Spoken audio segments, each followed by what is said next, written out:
Assalamualaikum warahmatullahi wabarakatuh. Kami dari kelompok 13 ingin mempresentasikan hasil kerja kelompok kami. Ide bisnis yang kami ambil yaitu bernama Smartly. Saya ingin memperkenalkan nama-nama kelompok dari kelompok 13. Yang pertama ada saya sendiri yaitu Salwadila Zahra, dan ada Faiza Yusriyah, M. Alwi Yusuf, serta M. Bayhaki Alza.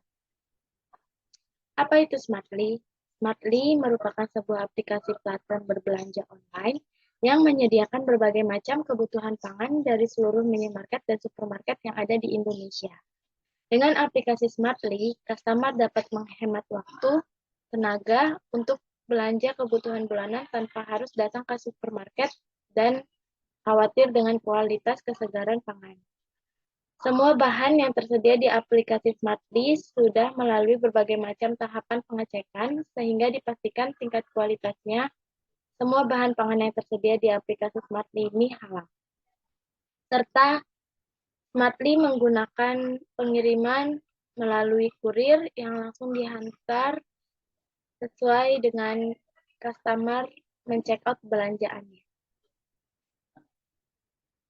Visi dan misi dari Smartly yang pertama ada visinya yaitu pada tahun 2032 nanti menjadi wadah berbelanja yang mudah, cepat, murah, dan aman tanpa harus tawar-menawar antara para penjual dan pembeli dalam satu mobile.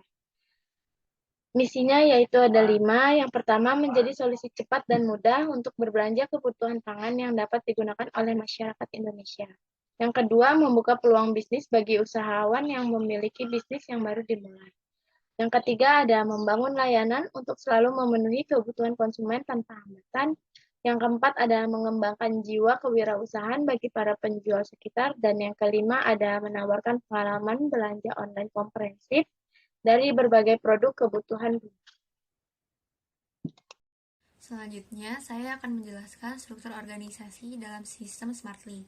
Yang pertama, terdapat direksi yang memiliki tugas memimpin organisasi perusahaan, mengawasi, mengatur, dan sebagai pemegang kekuasaan tertinggi terhadap perizinan seluruh kegiatan perusahaan. Yang kedua, direktur utama yang memiliki tugas menetapkan sasaran manajemen secara konseptual, menata sistem manajemen keuangan, pemasaran, operasional sistem, kepersonaliaan, dan SDM yang didasarkan keputusan strategi yang diambil oleh perusahaan. Yang ketiga, direktur yang memiliki tugas memimpin dan bertanggung jawab terhadap seluruh kegiatan operasional yang dijalankan oleh perusahaan. Bertanggung jawab terhadap seluruh kegiatan atas nama perusahaan, baik yang ada di dalam maupun di luar perusahaan. Yang keempat, manajer yang dibagi menjadi beberapa bagian. Yang pertama, manajer keuangan yang memiliki tugas membuat laporan keuangan, bertanggung jawab terhadap kas masuk dan kas keluar perusahaan, membuat perincian hutang dan piutang perusahaan terhadap pihak lain. Yang kedua, manajer pemasaran yang memiliki satu divisi yaitu iklan, yang bertugas bertanggung jawab atas kegiatan pemasaran perusahaan, mengenalkan produk perusahaan kepada masyarakat. Yang ketiga, manajer operasional sistem yang memiliki dua divisi yaitu teknisi dan programmer. Teknisi bertugas melakukan pengecekan aplikasi terhadap sebuah komputer mulai dari operasi sistem sampai aplikasi, memastikan software bisa berjalan dengan baik dan melakukan backup data di komputer.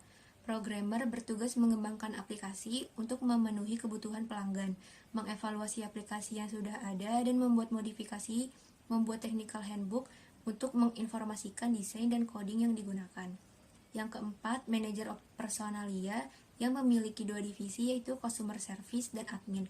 Customer service bertugas mengurus administrasi, membangun hubungan yang baik dengan pelanggan, dan menjaga citra positif perusahaan. Admin bertugas mengelola keluar masuknya pesanan dari customer, membalas keluhan atau chat dari pengguna, dan menjaga performa pelayanan. Yang kelima, manajer sumber daya manusia yang memiliki dua divisi yaitu kurir dan tim packing. Kurir bertugas mengantar pesanan dari pihak supermarket ke pihak konsumen. Tim packing bertugas menyiapkan produk yang dipesan konsumen melalui aplikasi dan memastikan pesanan terbungkus rapi dan aman.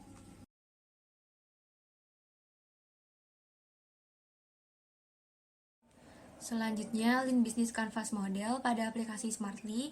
Yang pertama, Value Proposition merupakan sebuah alat ampuh yang bisa mendongkrak penjualan dan membangun basis pelanggan. Sebagai tambahan, Value Proposition yang baik dan menarik bisa membuat strategi pemasaran menjadi jauh lebih efektif. Pada Smartly, kami dapat menghubungkan penjual dan pembeli agar bisa saling berinteraksi dan melakukan tindakan jual beli. Tentunya dengan kemudahan pada fiturnya yang membuat orang tertarik untuk menggunakan Smartly. Lalu, segmentasi pelanggan merupakan sebuah komponen dalam bisnis yang berkaitan langsung dengan demografi pelanggan. Segmentasi bisa dikelompokkan atau dibuat kategori sesuai dengan kebutuhan, misalnya lewat jenis kelamin, minat, ketertarikan atau hobi, dan usia pelanggan. Pada aplikasi Smartly, kami mengelompokkan pelanggan berdasarkan usia mulai dari 17 tahun, termasuk anak kos hingga ibu rumah tangga. Lalu, pelanggan yang memiliki smartphone atau PC untuk mengakses Smartly dan memiliki kebiasaan berbelanja online. Selanjutnya ada customer relationship atau hubungan pelanggan. Ialah strategi pemasaran terbaik dalam mempertahankan klien, konsumen, atau pelanggan yang telah ada dengan cara mengelolanya agar melakukan pembelian berulang, sehingga konsumen tidak lari ke kompetitor. Pengelolaan konsumen yang telah ada dalam daftar pelanggan suatu perusahaan dipastikan harus selalu optimal. Pada aplikasi Smartly, customer relationship-nya adalah pembeli dengan sistem pembayaran, toko penyedia bahan pangan dengan kurir, kurir dengan pembeli, pembeli dengan toko penyedia bahan pangan. Lalu di sini ada channels, merupakan media atau saluran yang digunakan oleh Smartly untuk memasarkan produk sekaligus berkomunikasi dengan calon konsumen. Beberapa di antaranya adalah website, marketplace, media sosial, dan sebagainya. Pada aplikasi Smartly sendiri sudah menggunakan Carrefour dan Instagram. Berikutnya adalah key activity, adalah aktivitas yang dilakukan untuk mempertahankan dan menyampaikan value proposition. Pada aplikasi Smartly, key activity-nya adalah pengantaran pesanan kepada pengguna, transaksi antara supermarket, sistem pembayaran dan pembeli, jual beli online kebutuhan pangan. Lalu di sini ada key resource atau sumber daya. Sumber daya dari aplikasi Smartly adalah tenaga programmer, tenaga teknisi, tenaga marketing, komputer, dan HP. Ini ada key partner atau kerjasama dari aplikasi Smartly ini bekerjasama dengan supermarket, minimarket, dan toko penyedia pangan yang menjual produk di Smartly. Selanjutnya bekerjasama dengan jasa kurir, dan yang terakhir bekerjasama dengan pembayaran melalui berbagai cara seperti berbagai bank, e-wallet, COD, dan lain-lainnya.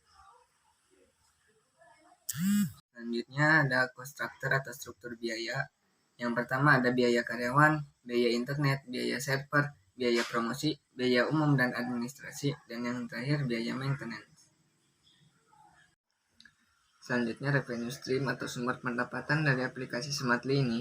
Yang pertama dari biaya admin, biaya iklan, biaya kemasan, biaya ongkos kirim, biaya partnership dengan supermarket, dan yang terakhir dari biaya layanan aplikasi. Lalu pada tabel berikut ini kami membandingkan layanan aplikasi yang tersedia pada aplikasi Smartly dengan dua aplikasi lainnya yaitu GoMart dan Shopee. Yang terakhir yaitu cost structure atau struktur keuangan dari aplikasi Smartly. Mungkin sekian presentasi dari kelompok 13, kurang lebihnya mohon maaf. Wassalamualaikum warahmatullahi wabarakatuh.